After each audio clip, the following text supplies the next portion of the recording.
Hello sir. ಏನಾಯಿತು sir, ನಾನೀಗ office ಹತ್ರ ಇದ್ದೀನಿ ಸರ್. ಇನ್ನೂ ಅವಳಿಗೆ ಕಾಯ್ತಾ ಇದ್ದೀನಿ ಸರ್. ನೋಡು, ಅವಳು ಮನೆ ಬಿಟ್ಟು ಅರ್ಧ ಗಂಟೆ ಆಗಿದೆ. ಇನ್ನೇನು ಬರ್ತಾಳೆ. ಟೈಮ್ ನೋಡಿಕೊಂಡು ಮುಖಕ್ಕೆ ಆ್ಯಸಿಡ್ ಹಾಕ್ಬಿಡು. ಮುಖ ಸುಟ್ಟು ಕರ್ಕಲಾಗ್ಬಿಡ್ಬೇಕು. ಕಾಯ್ತಿದ್ದೀನಿ ಸರ್. ನನಗೆ ಮಾಡಿರೋ ಅವಮಾನಕ್ಕೆ ಇವತ್ತು ಅವಳನ್ನ ನಾನು ಸುಮ್ಮನೆ ಬಿಡಲ್ಲ ಸರ್. ಅವಳ ಮುಖ ಸುಟ್ಟು ಛಿದ್ರ ಆದರೂ ಪರವಾಗಿಲ್ಲ ಸರ್. ನಾನು ಅರೆಸ್ಟ್ ಆಗೋದಂತೂ ಗ್ಯಾರಂಟಿ ಸರ್. ನಾನು ಬಿಡಿಸ್ಕೊಂಬರ್ತೀನಿ, ತಲೆ ಕೆಡಿಸ್ಕೊಬೇಡ. ಆ್ಯಸಿಡ್ ಹಾಕು.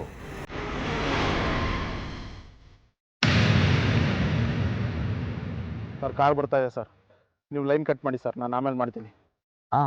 ಹಾಂ ಮಿಸ್ ಮಾಡಬೇಡ. ಹಾಕು.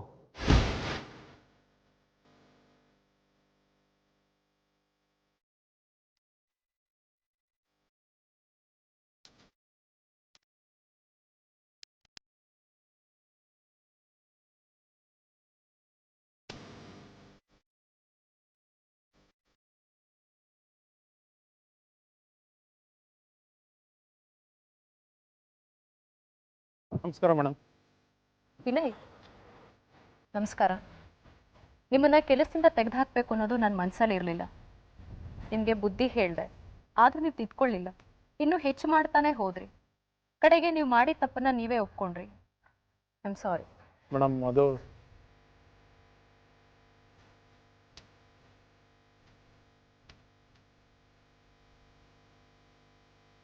ನಿಮ್ಮ ಕಷ್ಟ ನನಗೆ ಅರ್ಥ ಆಗತ್ತೆ ವಿನಯ್. ಯಾರ ಅನ್ನನ ಯಾರೂ ಕಿತ್ಕೊಳ್ಳೋದಕ್ಕೆ ಸಾಧ್ಯ ಇಲ್ಲ.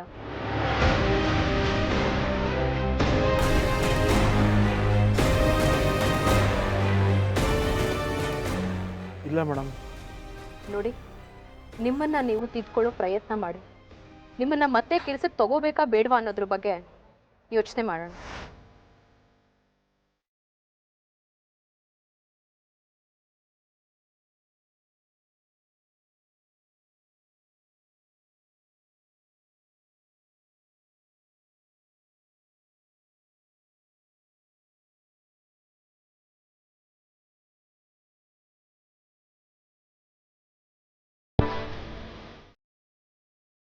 ಇವನ ಹತ್ರ ಏನು ಮಾತು? ನಡಿ ಹೋಗೋಣ.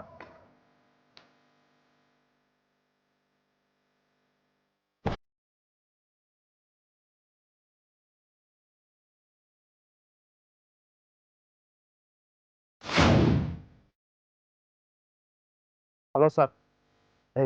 ಆಯ್ತಾನ ಕೆಲಸ? ಇಲ್ಲ ಸರ್, ಇನ್ನೇನು ಹಾಕ್ಬೇಕಾಯ್ತು. ಅಷ್ಟರಲ್ಲಿ ನಿಮ್ಮ ಅಣ್ಣ ಬಂದ್ಬಿಟ್ರು ಸರ್. ಮಿಸ್ ಮಾಡ್ದಲ್ಲೋ. ಇಲ್ಲ ಸರ್, ನೆಕ್ಸ್ಟ್ ಟ್ರೈ ಮಾಡಿ ಹಾಕಿ ಹಾಕ್ತೀನಿ ಸರ್. ತೇಜಮ್ಮನ ಮುಖ ಸುಟ್ಟು ಹಾಕಿ ಹಾಕ್ತೀನಿ ಸರ್.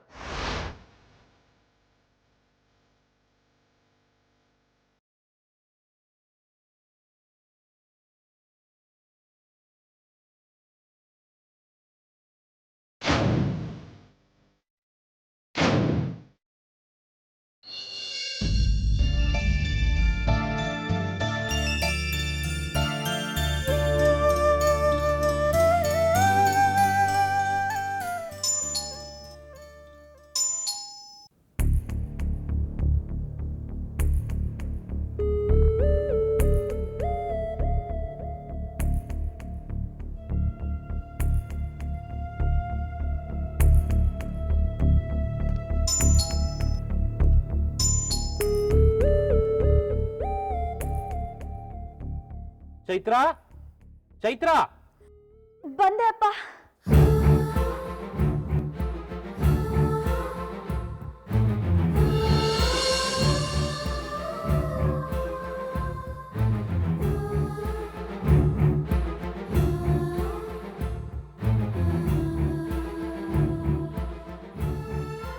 ಅಲ್ಲಮ್ಮ, ಯಾಕೆ ಇಷ್ಟು ಹೊತ್ತು?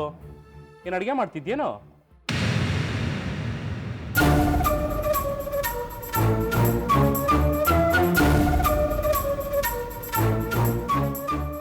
ಚೈತ್ರ, ನೀನು ನಿಂತ್ಕೊಂಡಿದ್ಯಾ?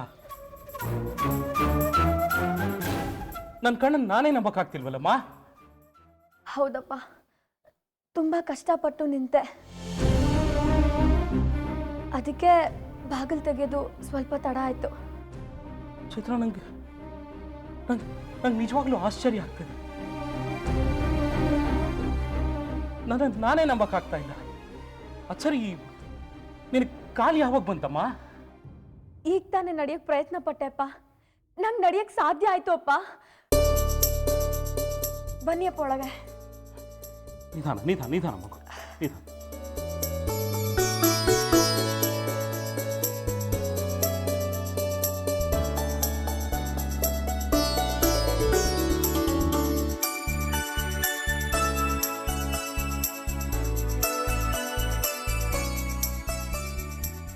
ಅಲ್ಲಮ್ಮ, ನೀ ಈಗಾಗಲೇ ನಡೆಯಕ್ಕೆ ಶುರು ಮಾಡಿದ್ಯಾ? ಇಷ್ಟೊಂದು ಸಂತೋಷ ಸುದ್ದಿ ನನಗೆ ಯಾಕಮ್ಮ ಹೇಳಲಿಲ್ಲ? ಅಪ್ಪ, ನಾನು ಎದ್ದು ನಿಂತು ನಡೆಯೋಕೆ ಶುರು ಮಾಡಿದ್ದು ಇವತ್ತೇನೆ. ಮೊನ್ನೆ ಗುರೂಜಿ ಬಂದಾಗ ಬಲವಂತ ಮಾಡಿ ಎಬ್ಬಸ್ ನಿಲ್ಲಿಸಿದ್ರು. ಆವತ್ತಿಂದ ತುಂಬ ಪ್ರಯತ್ನ ಪಟ್ಟೆ, ಆದರೆ ನಡೆಯೋಕೆ ಆಗ್ತಿರ್ಲಿಲ್ಲ. ಆದರೆ ಇವತ್ತು ಅದು ಯಾವ ಶಕ್ತಿನೋ ಏನೋ ನನ್ನ ನಡೆಸ್ಬಿಡ್ತು. ನಂಗೆ ತುಂಬ ಖುಷಿ ಆಗ್ತಿದೆ ಅಪ್ಪ. ನನಗೂ ಅಷ್ಟೇ ಮಗು, ತುಂಬ ಸಂತೋಷ ಆಗ್ತದೆ. ನಿಮ್ಮ ಅಪ್ಪನ ಎದುರಿಗೆ ನೀನು ಮೊದಲನೇ ಸಲ ನಿಂತ್ಕೊಂಡಿಯಲ್ಲ, ನೀನು ಚಿಕ್ಕವಳಾಗಿದ್ದಾಗ ನಡೀತಾ ಇದ್ದಿತ್ತು, ಓಡಾಡಿತ್ತು ಎಲ್ಲ ನೆನಪಾಗುತ್ತೆ. ನೀನು ವೀಲ್ ಚೇರ್ಗೆ ಅಂಟ್ಕೊಂಡಾಗ ತುಂಬ ಹೆಚ್ಚಾಗಿ ನೊಂದಿದ್ದು ನಾನೇ ಕೂಸು. ಇಷ್ಟೆಲ್ಲ ಇತ್ತು ಯಾಕೆ ಹೀಗಾಯಿತು ಅಂತ. ಆದರೆ ಇವಾಗ ನಿಜವಾಗ್ಲೂ ತುಂಬ ಸಂತೋಷ ಆಗ್ತಿದೆ ಪುಟ್ಟ. I am really proud of you. ಆದರೆ ಇದೆಲ್ಲ ಆಗಿದ್ದು ನಿನ್ನ ಆತ್ಮವಿಶ್ವಾಸ, ಆತ್ಮಬಲದಿಂದ. ನನಗೇನು ಕಡಿಮೆ ಸಂತೋಷ ಆಗ್ತಿದೆ ಅಂದ್ಕೊಂಡ್ರೆ ಅಪ್ಪ, ಇದು ನನ್ನ ಎಷ್ಟೋ ದಿನದ ಕನಸು ಅಪ್ಪ. ಆದರೆ ನಂಗೆ ತುಂಬ ಹೊತ್ತು ನಿಲ್ಲಕ್ಕಾಗ್ತಿಲ್ಲ. ಸಹಜ ಅಲ್ವಾ ಮಗು? ಇಷ್ಟು ದಿನ ನೀನು ವೀಲ್ ಚೇರ್ಗೆ ಅಂಟ್ಕೊಂಡೇ ಕೂತಿದ್ದಿ, ಆದರೆ ಇದ್ದಕ್ಕಿದ್ದಾಗೆ ನೀನು ಎದ್ದು ನಿಂತ್ಕೊಂಡು ನಡಿ ಅಂದರೆ ಕಷ್ಟ ಅಲ್ವಾ? ನಿಧಾನವಾಗಿ ನೀನು ಎಲ್ಲರ ಹಾಗೆ ನಡೀಬಹುದು. ಇಷ್ಟು ದಿನನೇ ಕಾತಿತ್ತಿದ್ದೆ, ಇನ್ನೊಂದು ಸ್ವಲ್ಪ ದಿನ ವೆಯ್ಟ್ ಮಾಡೋದು ಕಷ್ಟನ ಕೂಸೆ. ಇಷ್ಟು ದಿನ ಕಾದ್ಬಿಟ್ಟೆ, ಆದರೆ ಇನ್ನು ಮುಂದೆ ಕಾಯೋದು ಕಷ್ಟ. ಅದರಲ್ಲಿ ನೀವೇನು ಬಂದಿದ್ದು? ಅಲ್ಲಮ್ಮ, ನಾನು ಮೊನ್ನೆ ಆಶ್ರಮಕ್ಕೆ ಹೋಗಿದ್ದೆ. ಗುರೂಜಿ ಹೇಳಿದ್ರು ನಿಮ್ಮ ಮಗಳಲ್ಲಿ ತುಂಬ ಇಂಪ್ರೂವ್ಮೆಂಟ್ ಆಗ್ತಾ ಇದೆ ಅಂತ. ಅದನ್ನೇ ನೋಡ್ಕೊಂಡು ಹೋಗೋಣ ಅಂತ ಬಂದೆ. ಆದರೆ ಇಲ್ಲಿ ನೋಡಿದ್ರೆ ನೀನಾಗಲೇ ನಿಂತ್ಕೊಂಡು ನಡೆಯಕ್ಕೆ ಶುರು ಮಾಡಿದ್ಯಲ್ಲ ಕೂಸೆ.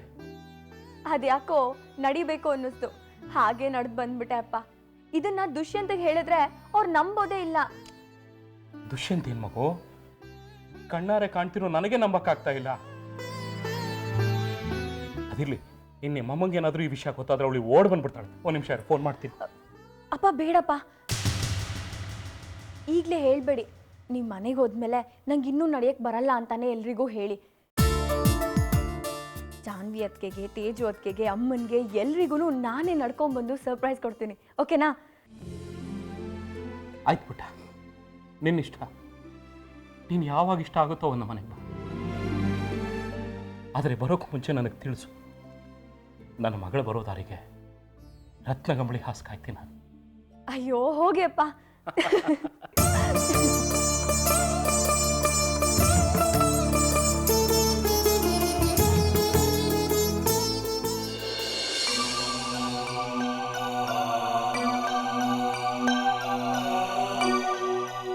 Sir, sorry sir. ತೆಗೆದು ಕಪಾಳಕ್ಕೆ ಬಾರಿಸ್ತೀನಿ ನೀನು. Sorry sir. ಏನೋ ಸಾರಿ? ನಾನು ಮುಂದೆ ಹಾಗೆ ಮಾಡ್ತೀನಿ, ಹೀಗೆ ಮಾಡ್ತೀನಿ ಅಂತ ಕೊಚ್ಕೊಂಡೆ. ಅವಳ ಮುಖ ಸುಟ್ಟು ಹೋಗ್ಬೇಕು ಆ ಥರ ಮಾಡ್ತೀನಿ ಅಂತಂದೆ. ಏನು ಮಾಡಿದೆ? ನಿನ್ನ ಕೈಲಾಗಲ್ಲ, ಹೋಗು ಬಳೆ ತೊಟ್ಕೋ. ಯಾಕೋ ಟೈಮ್ ಕೂಡ ಬರಲಿಲ್ಲ ಸರ್. ಏನು ಅದಕ್ಕೆ ಮುಹೂರ್ತ ಗಳಿಗೆ ಎಲ್ಲ ಕೂಡ ಬರಬೇಕಾ? ಬೇರೆ ಟೈಮಲ್ಲಿ ಹಾಕಿದ್ರೆ ಆ್ಯಸಿಡ್ ಕೆಲಸ ಮಾಡಲ್ಲ ಅಂತ? ಆಗಲ್ಲ ಸರ್, ಅದು ನಾನು ಗೊತ್ತಾಗದೇ ಇರೋ ಥರ ಹಾಕಬೇಕು ಅಂತನಾ? ಏಯ್, ಹಾಕ್ತಾ ಇರೋದು ಆ್ಯಸಿಡು. ಯಾಕೋ ಭಯ ಪಟ್ಕೋತೀಯ? ಗುಂಡಿಗೆ ಗಟ್ಟಿ ಮಾಡ್ಕೋ. ನೋಡು, ಎಷ್ಟೇ ಲಕ್ಷ ಖರ್ಚಾದರೂ ಪರವಾಗಿಲ್ಲ, ನಿನ್ನನ್ನು ನಾನು ಬಿಡಿಸ್ಕೊಂಬರ್ತೀನಿ. ನಿನ್ನನ್ನು ಬೇಲ್ ಮೇಲೆ ಬಿಡಿಸ್ಕೊಂಬರ್ತೀನಿ. ಮೊದಲು ಕೆಲಸ ಮಾಡು. ನಾನೇ ಮಾಡ್ತೀನಿ ಸರ್. ಏನು ಮಾಡ್ತೀಯ ಏನು? ನಾನು ಮುಂದೆ ಹಾಗೆ ಮಾಡ್ತೀನಿ, ಹೀಗೆ ಮಾಡ್ತೀನಿ ಅಂತ ಕೊಚ್ಕೊಳ್ಳೋದು, ಆಮೇಲೆ ಕೈ ಕಟ್ಕೊಂಡು ಬಂದು ನಿಂತ್ಕೊಳ್ಳೋದು. ನಿನ್ನ ಕೈಲಾಗಲ್ಲ ಕಣ. ಬೇರೆ ಯಾರನ್ನಾದರೂ ನೋಡ್ಕೋತೀನಿ. ಲಕ್ಷ ಬಿಸಾಕಿದ್ರೆ ಹೇಳಿ ಟೈಮ್ ಕೆಲಸ ಮಾಡ್ತಾರೆ. ಇಲ್ಲ ಸರ್, ನಾನೇ ಆಗ್ತೀನಿ. ನಾಳೆ ಬೇಕಾದಾಗಲಿ ಅದು ಯಾವನ ಅಡ್ಡ ಬರ್ತಾನೋ ನಾನು ಅವ್ರು ನೋಡ್ಕೊತೀನಿ ಸರ್. ನಿಮ್ಮ ಕೆಲಸ ಆಯಿತು ಅಂತ ಅಂದ್ಕೊಳ್ಳಿ ಸರ್. ಆಗುತ್ತೋ ಇಲ್ಲ ನಾಳೆನೂ ಇದೇ ಥರ ಕೈ ಕಟ್ಕೊಂಡು ಬಂದು ನಿಂತ್ಕೋತೀಯೋ? ಇಲ್ಲ ಸರ್, ನಾಳೆ ಖಂಡಿತ ತೇಜಮ್ಮನ ಮುಖ ಸುಟ್ಟೆ ಸುಡುತ್ತೆ ಸರ್. ಆ್ಯಸಿಡ್ ಆಗಿದೆ ತಾನೇ, ಅಷ್ಟು ಸುಲಭಕ್ಕೆ ಸಿಗಲ್ಲ ಅದು. ಇಲ್ಲ ಸರ್, ಎಲ್ಲ ರೆಡಿ ಇದೆ. ಗುಡ್, ಹೋಗು. ಸರಿ ಸರ್. ನಿಂತ್ಕೋ. ಇದು ಸುಮ್ಮನೆ ಕೊಡ್ತಾ ಇರೋದು. ಕೆಲಸ ಆದಮೇಲೆ ನೀನೇ ಸಾಕು ಅನ್ನಬೇಕು, ಅಷ್ಟು ದುಡ್ಡು ಕೊಡ್ತೀನಿ. ಸರಿ ಸರ್. ಹೋಗು. ನೋಡು, ನಾಳೆ ಆ ತೇಜಸ್ವಿನಿಗೆ ಕೆಟ್ಟ ದಿನ ಆಗಿರಬೇಕು. ನೋಡ್ತಾರೆ ಸರ್, ನಾಳೆ ನೀವು ಹೇಳಿದ ಕೆಲಸ ಮಾಡಲಿಲ್ಲ ಅಂದರೆ ಮತ್ತೆ ನಾನು ನಿಮಗೆ ನನ್ನ ಮುಖ ತೋರಿಸಲ್ಲ. ನಾನು ಇನ್ನು ಬರ್ತೀನಿ ಸರ್. ಗುಡ್.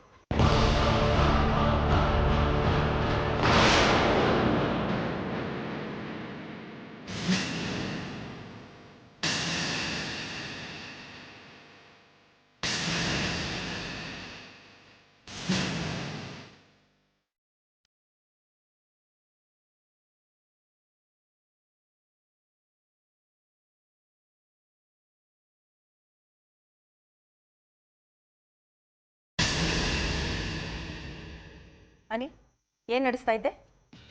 ಏನಿಲ್ಲಮ್ಮ, ಆಫೀಸ್ ಟೆನ್ಷನ್ ನಿನಗೆ ಗೊತ್ತಲ್ಲ. ಮನೇಲಿದ್ದರೂ ನೆಮ್ಮದಿಯಾಗಿರೋ ಹಾಗಿಲ್ಲ, ಅದಕ್ಕೆ ಬಿ ಎ ಕರೆಸಿ ರಿಪೋರ್ಟ್ ತಗೋತಾ ಇದ್ದೆ. ಇದ್ರ ಮಧ್ಯೆ ಇದು ಸುಮ್ಮನೆ ಅಷ್ಟೇ. ಇದು ಅನಿ, ಇಟ್ಸ್ ನಾಟ್ ಗುಡ್. ತಪ್ಪು ಅಂತ ಗೊತ್ತಮ್ಮ, ನಾನು ನಿಜಾನ ಕುಡಿಯಲ್ಲ, ಸುಮ್ಮನೆ ಅಷ್ಟೇ. ಅನಿ, ನಾನು ಕುಡಿಯೋದ್ರ ಬಗ್ಗೆ ಮಾತಾಡ್ತಾ ಇಲ್ಲ. ಮತ್ತೆ ನಿನ್ನ ಪಿ ಎ ಜೊತೆಲಿ ಏನು ಮಾತಾಡ್ತಿದ್ದೆ?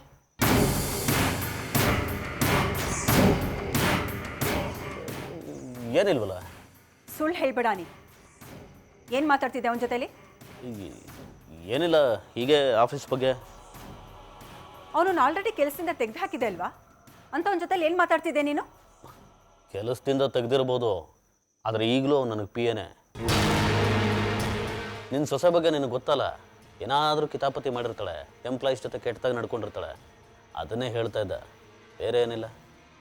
ನೋ ಅನಿ, ನಾನು ಇದನ್ನು ಒಪ್ಪೋದಿಲ್ಲ. ನೀನು ಆಲ್ರೆಡಿ ತುಂಬ ಕೆಟ್ಟದಾಗಿ ನಡ್ಕೊಂಡಿದ್ಯಾ. ಇನ್ಮೇಲೆ ಆ ರೀತಿ ನಡ್ಕೊಳ್ಳೋದು ಬೇಡ. ಸ್ವಲ್ಪ ಹುಷಾರಾಗಿರೋದನ್ನು ಕಲ್ತ್ಕೊ. ತೇಜಸ್ವಿನಿ ಪ್ರಧಾನ ವಿಷಯದಲ್ಲಿ ನೀನು ನಡ್ಕೊಂಡ ರೀತಿಗೆ ನಿನ್ನ ಮಾನ ಮರ್ಯಾದೆ ಹರಾಜಾಗಿದೆ. ಇನ್ಮೇಲಾದರೂ ಸ್ವಲ್ಪ ಸೀರಿಯಸ್ನೆಸ್ ಕಲಿ. ಅಮ್ಮ, ನನಗೆ ಬುದ್ಧಿ ಹೇಳ್ತಿದೀಯ. ನೀನು ಬದಲಾಗಲ್ಲ, ನನ್ನ ಪರವಾಗಿರ್ತೀಯ ಅಂತ ಅಂದ್ಕೊಂಡಿದ್ದೆ. ಆದರೆ ಆದಿತ್ಯ ಬಂದ ಮೇಲೆ ನನ್ನನ್ನು ಕ್ಯಾರೆ ಅಂತಿಲ್ಲ. ನಿನಗೀಗಲೂ ನಿನ್ನ ಮೊದಲನೇ ಮಗನ ಮೇಲೆ ಮಮತೆ ಅಕ್ಕರೆ ಜಾಸ್ತಿ ಅಲ್ವಾ? ಇಲ್ಲ ಕಣೋ. ನೋಡು ಅನಿ, ನನಗೆ ಎಲ್ಲ ಮಕ್ಕಳು ಒಂದೇ, ನೀನು ಒಂದೇ, ಆದಿತ್ಯನೂ ಒಂದೇ. ಅಮ್ಮ, ನನಗೆ ಮೋಸ ಆಗ್ತಿದೆ. ನಿನ್ನ ಹಿರಿ ಸೊಸೆ ಇವತ್ತು ನನ್ನ ಕಾಲು ಮುರಿದು ಕೂರಿಸಿದಾಳೆ. ಕಾಲು ಮುರಿದಿದ್ದು ಹೊರಗ್ನೋರ್ ತಾನೆ, ಅದಕ್ಕೆ ಕಾರಣನೇ ನೀನಲ್ವಾ? ನೀ ಆದರೆ ಅನ್ಯಾಯ ಆಗಿದೆ ಯಾರಿಗೆ? ನಿನ್ನ ಸೊಸೆ ಇದ್ರ ಅಡ್ವಾಂಟೇಜ್ ತೊಗೊಂಡು ನನ್ನ ಸೀಟಲ್ಲಿ ಕೂತಿದ್ದಾಳೆ. ನನಗೆ ಹೊಟ್ಟೆ ಉರಿ ಅಲ್ವಾ? ನನ್ನ ಎಲ್ಲ ವ್ಯವಹಾರದಲ್ಲೂ ಹಸ್ತಕ್ಷೇಪ ಮಾಡ್ತಿದ್ದಾಳೆ. ನನ್ನ ವಿರುದ್ಧ ಎಲ್ಲರೂ ಎತ್ಕಟ್ತಿದ್ದಾಳೆ. ನಾನು ಹ್ಯಾಕೆ ಸುಮ್ಮನಿರಲಿ? ನಿನ್ನ ಮಗ ನಾನು. ನಿನ್ನ ಸೊಸೆ ನಿನ್ನ ಮಗನ ವಿರುದ್ಧ ದಬ್ಬಾಳಿಕೆ ಮಾಡಿದ್ರೆ ನಿನಗೆ ಸಂತೋಷ ಆಗುತ್ತಾ? ನಾನು ಚೆನ್ನಾಗಿರಲಿ ಅಂತ ಪತ್ರಿಕೆ ಮಾಡಿಕೊಟ್ಟೆ. ಆದರೆ ಇವತ್ತು ಆಗ್ತಾ ಇರೋದೇನು? ನಿನ್ನ ದೊಡ್ಡ ಮಗನ ಬುಟ್ಟಿಗೆ ಹಾಕ್ಕೊಂಡು ನಿನ್ನ ಚಿಕ್ಕ ಮಗಂಗೆ ಅನ್ಯಾಯ ಮಾಡ್ತಿದ್ದಾಳೆ. ಇದೆಲ್ಲ ಸರಿ ಅನ್ಸುತ್ತಾ ನಿನಗೆ?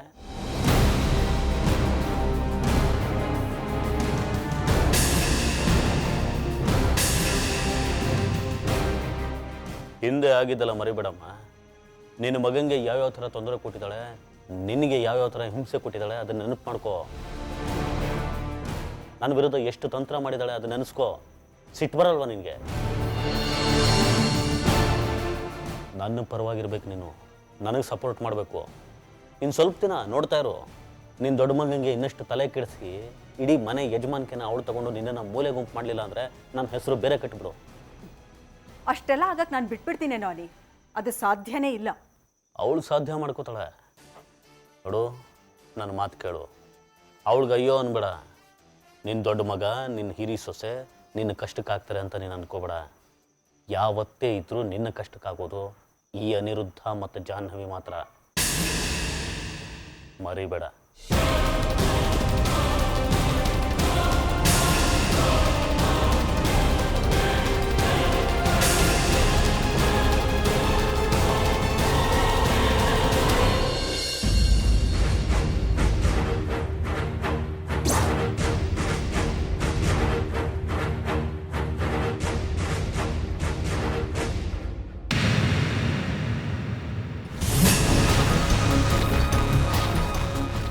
ತೇಜಮ್ಮ, ಇವತ್ತು ನಿನ್ನ ಮುಖ ಬರ್ನ್ ಆಗೇ ಆಗುತ್ತೆ.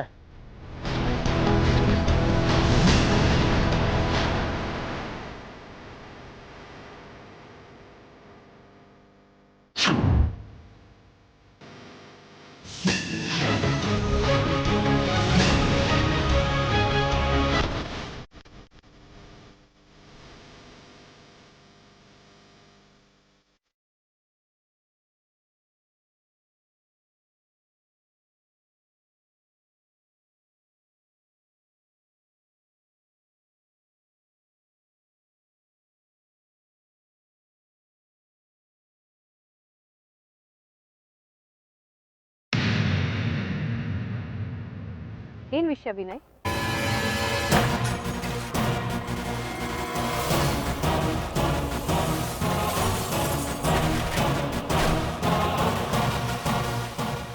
ಯಾಕೆ ಹಾಗೆ ನೋಡ್ತಾ ಇದ್ದೀರಾ?